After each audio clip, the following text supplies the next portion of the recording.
دکان پہ بیٹھے بیٹھے باتیں کر لی دین کی، سمجھ رہا کہ تبلیغ کا کام ہو رہا، دعوت دینے کی اصل جگہ مسجد ہے۔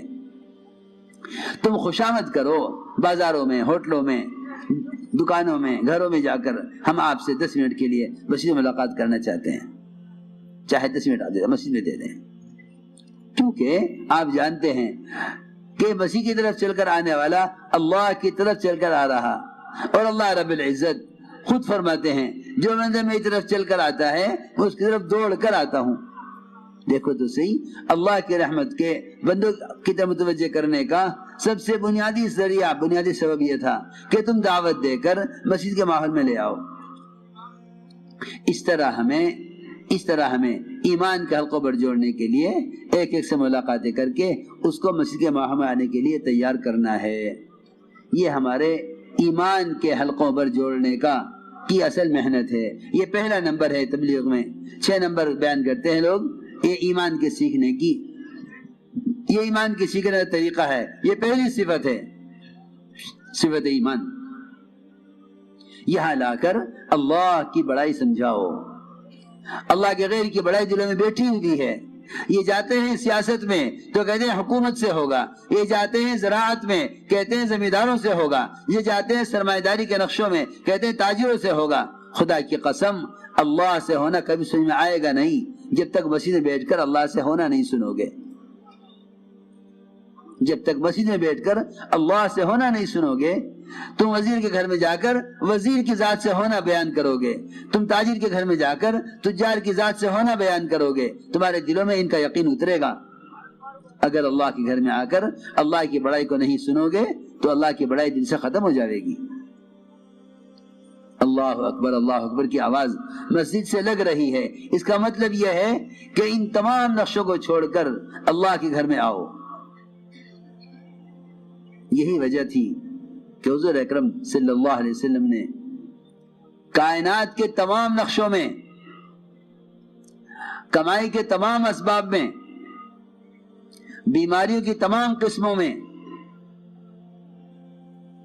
ہر طرح کی پریشانیوں میں، ہر طرح کے خوف اور حالات میں اس امت کو مسجد سے مسائل کے حل کے لیے جوڑا تھا۔ تم پر جو حال آئے تم فوراً مسجد میں آ جاؤ، اللہ سے کہو آ کر۔ یعنی آپ دیکھیں، مسلمان اگر یہ چاہے کہ حکام تو حکام، اگر یہ چاہے کہ نظام کائنات، دریا اور بادل اور سورج یہ ان کی چاہت کے مطابق چلے، خدا کی قسم آج بھی ممکن ہے، آج بھی ممکن ہے۔ یوں مت کہو وہ صحابہ تھے، صحابہ نے کر دیا ہم نہیں کر سکتے، نہیں، آج بھی ممکن ہے۔ اگر مسلمان اس کا عادی بن جائے کہ اپنے ہر مسئلے کو لے کر پہلے مسجد میں جائے۔ حضور اکرم صلی اللہ علیہ وسلم نے اس امت کو اپنے مسائل کے حل کے لیے مسجد سے جوڑا تھا۔ اور تو اور خود محمد صلی اللہ علیہ وسلم جن کے لیے کھانا آسمان سے تیار اترتا تھا، کھانا آسمان سے تیار اترتا تھا، آپ کو بھوک لگی، کھانے کو کچھ نہیں ہے، آپ مسجد آئے، 2 رکعت نماز پڑھی، اللہ سے کھانا مانگا، پھر گھر گئے، پوچھا کھانا آیا کہ نہیں آیا، پھر مسجد آئے، پھر 2 رکعت نماز پڑھی، پھر دعا کی، پھر پوچھا جا کر کھانا آیا کہ نہیں آیا، پھر مسجد گئے، پھر 2 رکعت نماز پڑھی، پھر آ کر پوچھا کھانا آیا نہیں آیا۔ جن کے لیے آسمان سے کھانے تیار اترتے ہوں، انہوں نے قیامت تک آنے والی امت کو اپنے عمل سے بتلایا۔ لوگ سمجھتے ہیں کہ صرف حضور اکرم صلی اللہ علیہ وسلم نے کھانے کا طریقہ بتلایا، نہیں، آپ نے کھانا لینے کا طریقہ بھی بتلایا۔ اگر یہ نہیں کرو گے جو میں کہہ رہا ہوں، تو پھر خدا کی قسم وہ کرو گے کہ مسلمان اپنے مطالبات وہ ذرا حکام اور غیروں کے پاس لے کے جائے گا، وہ گھروں کے اندر بیٹھے عمدہ کھانے کھا رہے ہوں گے، اور مسلمان ان کی کوٹھیوں پر بھوک کے ساتھ بھوک ہڑتال کر کے دھرنا دے رہے ہوں گے اپنے مطالبات کے لیے۔ یہ ذلت، اس ذلت کے گڑھے میں پڑیں گے۔ فرماتے تھے اگر ایمان ہوتا تو روزہ رکھ کر مسجد میں پڑ جاتا، اے اللہ مجھ پر یہ مقدمہ ہے تو حل کرا دے، مجھ پر قرضہ ہے تو ادا کرا دے، میرا بیٹا بیمار ہے تو صحت دے دے، میں روزہ رکھ کے یہاں پڑا ہوا ہوں تیرے دروازے پر۔ اگر ایمان ہوتا تو روزہ رکھ کے مسجد میں آگے پڑھ جاتا. ایمان نہیں ہے اس لیے بھوک ہڑتال کر کے وہ ذرا کی کوٹھیوں پر جا کر پڑھتے ہیں, وہ اندر کھانے کھا رہے ہوتے ہیں, اور یہ باہر ذلت کا یہ باہر جو ذلت کا احتجاج کرتے ہیں. خدا کی قسم اللہ کا دستور یہ ہے کہ جو میرے غیر سے مطالبہ کرتا ہے میں اسے اپنے غیر کے حوالے کر دیتا ہوں. دیکھو نا حدیث میں, یہ دیکھو حدیث میں صحیح روایت ہے کہ اگر ابن آدم میرے غیر سے امید کرے گا میں اسے اپنے غیر کے حوالے کر دوں گا. اس امت کو اپنے مسائل کے حل کے لیے مسجد سے جوڑا گیا تھا. بارش بند ہو گئی, بارش بند ہو گئی, کہاں جائیں؟ یہاں تو حال یہ ہے گاؤں میں بارش نہ ہو تو چلو شہر میں اللہ والوں سے دعا کے لیے کہیں گے. ہے تیرے محلے میں مسجد تھی, تیرے محلے میں مسجد تھی, تو کاشتکار مسجد میں کیوں نہ پڑ گیا جا کے اے اللہ بارش دے دے؟ کیوں؟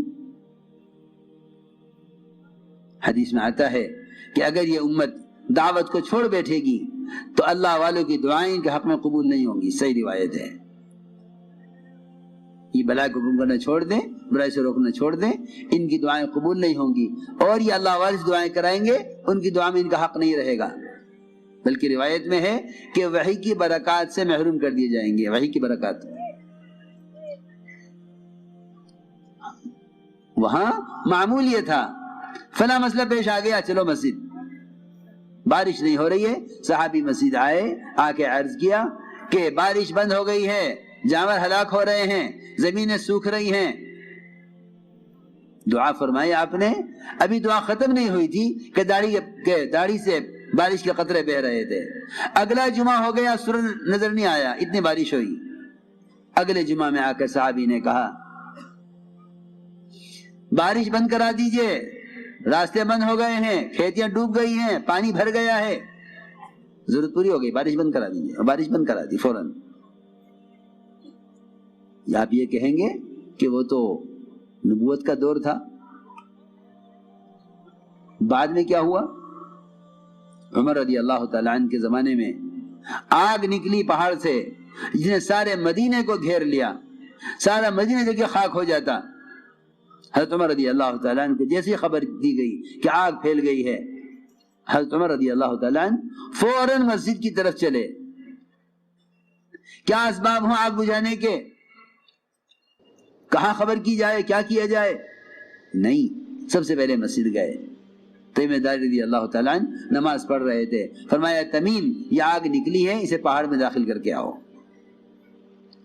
تمیم داری رضی اللہ تعالیٰ عنہ آگ کو ایسا سمیٹ کر لے گئے جیسا چرواہا بکریوں کو سمیٹ لیتا ہے, پہاڑ کے اندر داخل کر کے آئے. یہی حضرت عمر رضی اللہ تعالیٰ عنہ. خبر آئی کہ پانی نیچے اتر گیا ہے, دریائے نیل چڑھتا نہیں, دریائے نیل چڑھتا نہیں. اور اس کی ایک بری عادت ہے کہ ایک لڑکی کو زیور پہنا کر مزین کر کے, جوان لڑکی, اس کو اس دریا کی بھینٹ چڑھایا جاتا ہے اور اس کو کپڑے پہنا کر زیور پہنا کر اس دریا میں پھینکا جاتا ہے, تب دریا کا پانی اوپر آتا ہے. اور لوگ اسے کرنے پر خوش ہیں, یہ کرنے پر خوش ہیں کہ پانی میں سب کی حیات ہے, اگر ایک لڑکی مرتی ہو تو کیا حرج ہے.